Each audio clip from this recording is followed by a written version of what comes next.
দরজার শব্দ শুনে আমি দ্রুত বললাম, মা চলেন ভেতরে যাই। আমরা ধীরে ধীরে বাড়ির ভেতরের দিকে গেলাম। ঘরের ভেতর তখন সব নিস্তব্ধ, মনে হচ্ছিল সবাই ঘুমিয়ে আছে। আমি শাশুড়িকে তার ঘরে বসালাম, তার কাঁধে ওষুধ লাগাতে লাগাতে বললাম, মা এখন আর লুকিয়ে লাভ নেই, সব খুলে বলেন। মা তখন বলা শুরু করলো, 25 বছর আগে এই বাড়িতে একটা ভয়ঙ্কর ঘটনা ঘটেছিল। আমার প্রথম স্বামী হঠাৎ এক রাতে নিখোঁজ হয়ে যায়। পরে আমরা জানতে পারি তাকে হত্যা করা হয়েছে।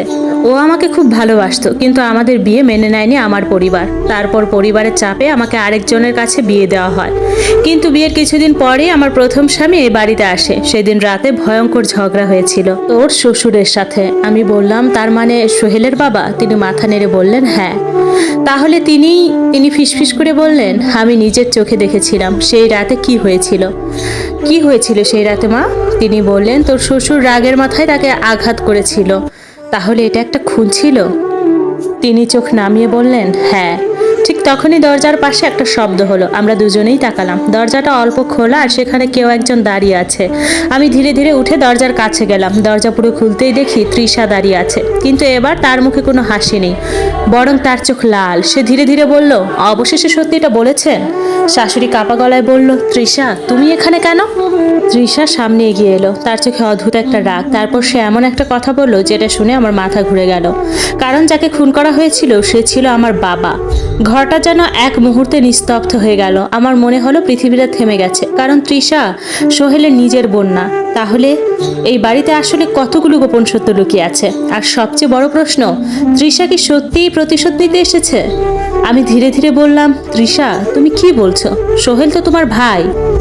না ভাবি, সোহেল আমার আপন ভাই না। আমার বুকের ভেতরটা ধক করে উঠল। আমার শাশুড়ির দিকে তাকালাম, তিনি মাথা নিচু করে বসে আছেন। তৃষা আবার বলল, আমি এই বাড়িতে বড় হয়েছি ঠিকই, কিন্তু আমি এই বাড়ির মেয়ে না। তাহলে? তৃষা ধীরে ধীরে ঘরের ভেতরে ঢুকে দরজাটা বন্ধ করে দিল। তারপর বিছানার সামনে এসে দাঁড়ালো। আজ সব সত্য বলার সময় হয়ে গেছে। শাশুড়ি কাপা গলায় বললেন, তৃষা এখন না। কিন্তু তৃষা থামলো না। সে আমার দিকে তাকিয়ে বলল, ভাবি, 25 বছর আগে আমার বাবাকে এই বাড়িতে ডেকে আনা হয়েছিল, কারণ মা তখন তাকে শেষবারের মতো দেখতে চেয়েছিলেন। শাশুড়ির চোখে তখন জল। তৃষা আবার বলল, সেদিন রাতে মা আর আমার বাবার কথা হচ্ছিল, কিন্তু হঠাৎ সোহেলের বাবা সেখানে এসে পড়ে। তারপর ভয়ঙ্কর ঝগড়া শুরু হয়। রাগের মাথায় সোহেলের বাবা আমার বাবাকে ধাক্কা মারে। আমার বাবা পড়ে গিয়ে মাথায় আঘাত পান। তাহলে সেটা দুর্ঘটনা ছিল তৃষা? তৃষা মাথা নেড়ে বলল, না ভাবি, এরপর যা হয়েছিল সেটা দুর্ঘটনা না। আমার বাবা তখনও বেঁচে ছিলেন। তিনি উঠতে চেষ্টা করেছিলেন, কিন্তু সোহেলের বাবা ভয় পেয়ে যায়। তিনি একটা লোহার রড দিয়ে আবার আঘাত করেন। সে আঘাতেই আমার বাবা মারা যায়। আমি বললাম, কিন্তু তুমি এসব জানলে কিভাবে? তৃষা আমার দিকে তাকালো, তার চোখে জল।